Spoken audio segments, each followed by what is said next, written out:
I gave your college fund to your stepbrother. You don't need it. That's how it began. No warning, no apology, just those words, flat, final, falling from his mouth like a verdict. For a moment, I didn't breathe. The world tilted. The air in the room felt wrong. I'd spent years imagining this day. The day I'd tell him I got in, the day he'd say he was proud, that he'd help me start my life. But instead, he was telling me it was gone. It's my money, he went on, calm, rehearsed. I saved it, so I decide what happens with it.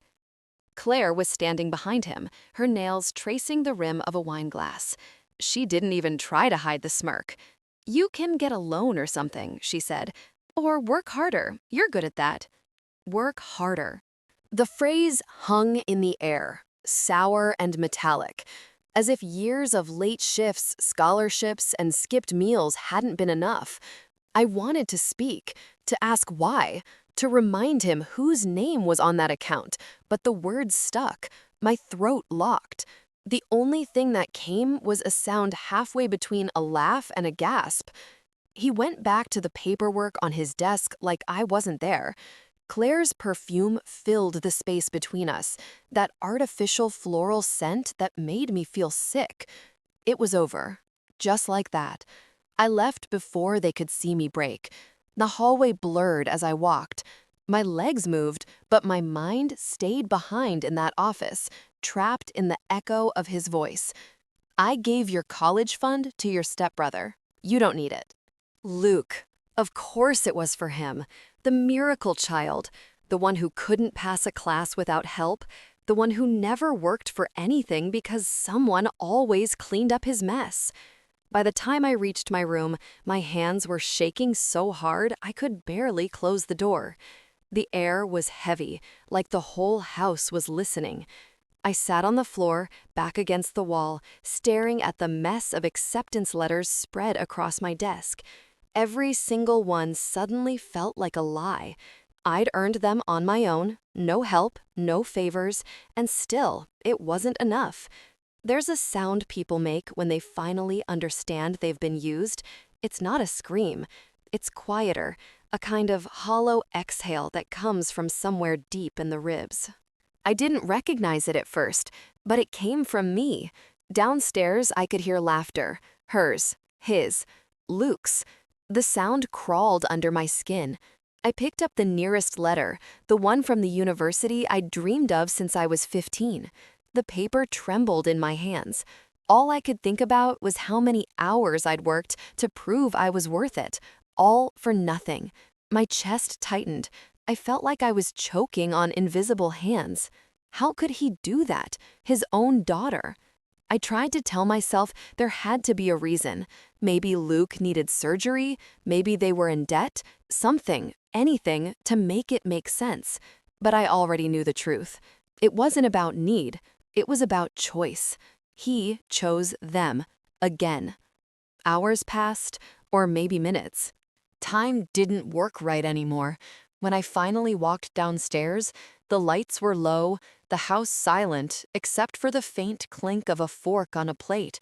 My father was in the kitchen, eating, like nothing had happened.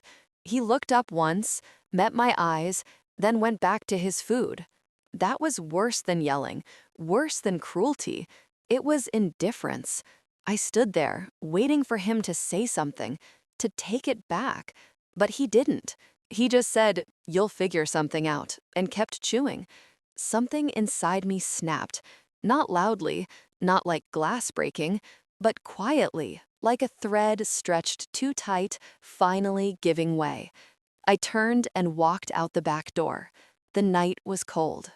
I remember the way the grass felt under my bare feet, damp and sharp. The air smelled like rain, like something about to end. I stood there, looking up at the dark windows of the house that no longer felt like mine. He took my future and handed it to someone who hadn't even asked for it. He didn't just steal money, he stole belief. The idea that hard work meant something, that promises meant something. The next morning, I went to the bank. The teller recognized me. She smiled, asked if I was there to check on my college account. When she pulled it up, her face shifted, polite confusion turning to awkward silence. Balance, $0. She didn't say anything else. Neither did I. When I walked outside, the world looked the same. Cars, sunlight, ordinary life. But I wasn't the same person anymore. I wasn't my father's daughter. I was a liability he'd erased. For days, I kept expecting guilt, a text, a knock on my door. Nothing came. Then, 3 nights later, Claire sent a message. "Luke got into the program. Your dad's so proud. Thought you'd want to know." I stared at it until the screen went dark. Proud? The word made me laugh, an ugly, broken sound that scared even me. Weeks blurred. I stopped eating with them. I stopped answering when they called my name. They pretended not to notice. Every evening, I heard their voices through the wall. Laughter, dinner conversations, plans for Luke's future. My father's voice always sounded lighter with them, like he'd finally found the family he wanted. Sometimes I'd hear my own name slip into their conversations, a quiet tone, then a pause, then nothing. Silence was easier for them than guilt. I started collecting the acceptance letters again, folding each one carefully, putting them into a single envelope. Not because I needed them, but because I wanted to remember what was stolen. I'd read them at night, when the house was quiet, like they were ghosts of the person I was supposed to become. A month later, Luke left for college. There was a celebration. Balloons, music, a cake with his name on it. I stayed in my room, door locked, listening to the echo of their joy. At some point, Claire knocked softly. "We're heading out to drop him off," she called through the door. "Your dad said he'd love if you joined." Her tone made it sound like a command, not an invitation. I didn't answer. When I heard the car pull away, I finally opened the door. The kitchen smelled like frosting and champagne. The counter was covered in empty glasses and photographs. Luke's smiling face stared up at me from a frame my father had bought. And on the table, next to the cake knife, was the envelope, the college fund documents. Proof. I should have torn them apart, but instead I folded them neatly and tucked them into my bag. One day, I told myself, I'll need a reminder of what people are capable of when they call it love. This silence in the house was strange after they left. I walked through every room, touching the edges of things that used to belong to me. A photo frame, a bookshelf, the chair where my mother once sat before she died. Everything had been rearranged to fit Claire's taste. Even the family portrait on the wall, Luke centered, me fading into the background. That's when I realized something that made my stomach twist. This was never my home anymore. It was theirs. And suddenly, I knew what I had to do. That night, I packed. Not everything, just what mattered. My acceptance letters, my mother's ring, the small box of savings I'd hidden under the floorboard. $187. That was what I had left of my future. When my father came home, I was sitting on the porch. He looked surprised to see me there, suitcase by my feet. "You're leaving?" I didn't answer. He sighed, rubbed his forehead like I was a chore he'd forgotten about. "You're overreacting," he said. "It's not that deep." Not that deep. He'd gutted my life and called it shallow. I remember looking at him, really looking, and realizing I didn't know this man anymore. He was a stranger wearing my father's face. "I hope Luke makes you proud," I said quietly. He opened his mouth to respond, but I didn't wait to hear it. I left that night. No plan, no idea where I'd sleep, just the certainty that staying would destroy me. I walked to the bus station under a bruised sky, clutching that envelope to my chest like it was proof I existed. When the bus pulled away, I didn't look back, but I could still feel the house watching me through the dark, the windows glowing like eyes. People like to say betrayal makes you stronger. That's not true. It just makes you emptier, until there's nothing left but the part of you that refuses to die. I found work at a cafe near the city campus. It wasn't much, but it was mine. I rented a small room above it, walls thin, floor crooked. At night, I'd lie awake and listen to the hum of traffic, trying to rebuild the version of myself they'd destroyed. Every paycheck went into a new account, my name only. No one else would touch it again.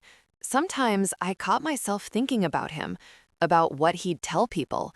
Probably that I was ungrateful, dramatic, that I left for no reason.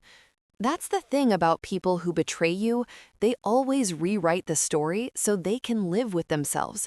But I remember the truth. I remember every word. I gave your college fund to your stepbrother. You don't need it. Months later, out of nowhere, an envelope arrived, my father's handwriting. Inside was a check, not for the full amount, but close. No note, no explanation, just money, a peace offering from a man who couldn't face what he'd done. I tore it in half, then again and again, because what he took wasn't just money, it was trust. And that can't be refunded. Sometimes I still see them. Online, pictures of their vacations, their smiles, their perfect family. He looks happy.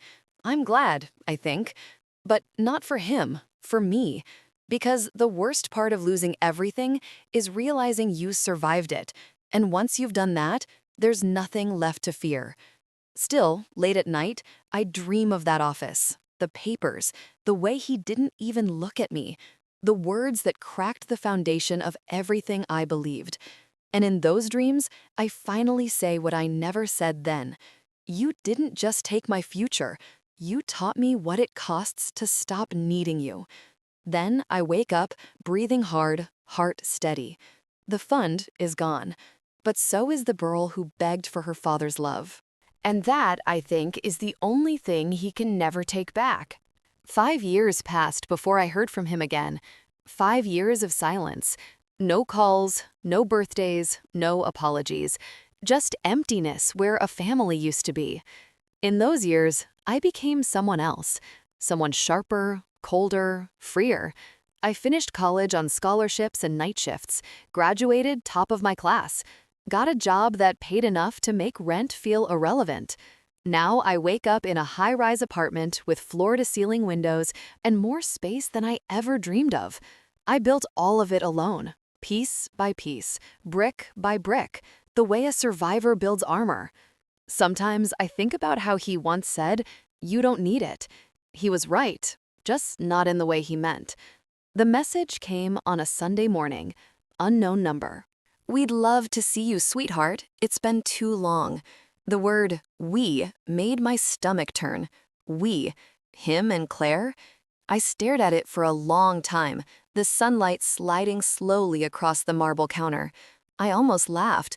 Of course they wanted to see me. Now that the articles were out, now that the company had featured me as one of the youngest financial directors in the city, now that success had a name and a face, mine.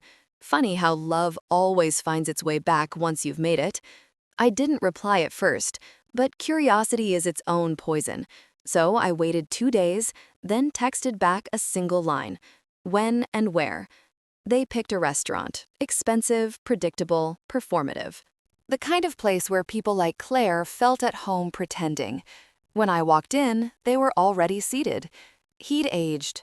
Guilt carves lines deeper than time ever could. Claire still looked polished. Fake pearls, perfect hair, hollow eyes. He smiled like nothing had happened. "Sophie," he said, "you look incredible." I thanked him, sat down, and waited. They talked first. About Luke, of course. Apparently, the prodigy had dropped out 2 years ago, burned through the money, and was now living somewhere trying to figure things out. I listened, nodded, pretended to care. Every word was another confirmation of what I already knew. He'd gambled my future on someone who never planned to build one. Then came the pivot. Smooth, subtle, rehearsed. Claire leaned in, her voice warm and brittle. "We've been meaning to reach out sooner," she said. "We're just so proud of you. Your father follows everything you do." Proud. That word again. Like they hadn't broken me first. He smiled, eyes soft, tone almost fatherly. "It would mean a lot if we could reconnect," he said. "Maybe have you over for dinner sometime. Just the family again." Family. The word tasted like rust. I could have left then. I could have said nothing, paid my half, and walked out. But something inside me, the part that used to tremble in their presence, wanted closure. So I let him talk. He told me about how things had been difficult, how Luke's choices had set them back financially, how life had been unfair. And I realized he wasn't looking for forgiveness. He was looking for help. It wasn't an apology. It was a transaction, a door he wanted to reopen because he thought there was something valuable on the other side. I didn't flinch. I just smiled, leaned forward, and asked, "How much did Luke waste?" Claire blinked. My father shifted, embarrassed. They hadn't expected me to be blunt. "Almost all of it," he said quietly. He wasn't ready for that kind of responsibility. I nodded slowly. "I was," I said. Silence. The kind that weighs more than sound ever could. That's when I told them. Not cruelly, not loudly. Just fact. That I'd built everything they stole from me 10 times over. That I'd earned it back with interest, and that they had no part in it. My father's hands tightened on his glass. Claire tried to keep smiling. She said something about how families go through hard times and how it's never too late to start over. Start over. As if history could just be rewritten with the right tone of voice. I let them finish their performance. Then I stood up, dropped a 50 on the table, and said, "I already started over. You just weren't invited." And I walked out. That should have been the end, but people like them don't disappear quietly. 2 weeks later, he showed up at my office. Security called ahead, a man in the lobby asking for me by name. When I saw him through the glass doors, I almost didn't recognize him. He looked smaller somehow, the confidence gone, replaced by something like shame. I met him in the hallway, arms crossed, voice even. He said he just wanted to talk, that Claire didn't know he was here. He looked at the walls, the offices, the view, all of it. "I'm proud of you," he said softly. "Really."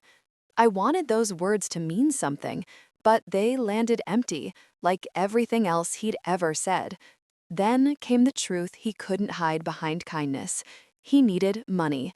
Not much, he said, just a little to help him get back on his feet.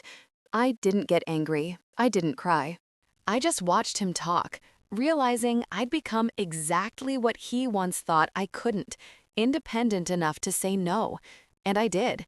I told him the fund he gave away wasn't the only thing he lost. He lost the right to ask, the right to call, the right to be proud. He didn't argue. He just nodded, slow, tired, and walked away. I watched him go, that familiar ache rising in my chest, but this time it didn't hurt the same. This time it was final. That night, I stood by the window of my apartment, city lights glittering below, and thought about the girl who once begged for his approval. She was gone, replaced by someone who didn't need to be seen to exist. Revenge didn't look like fire or fury.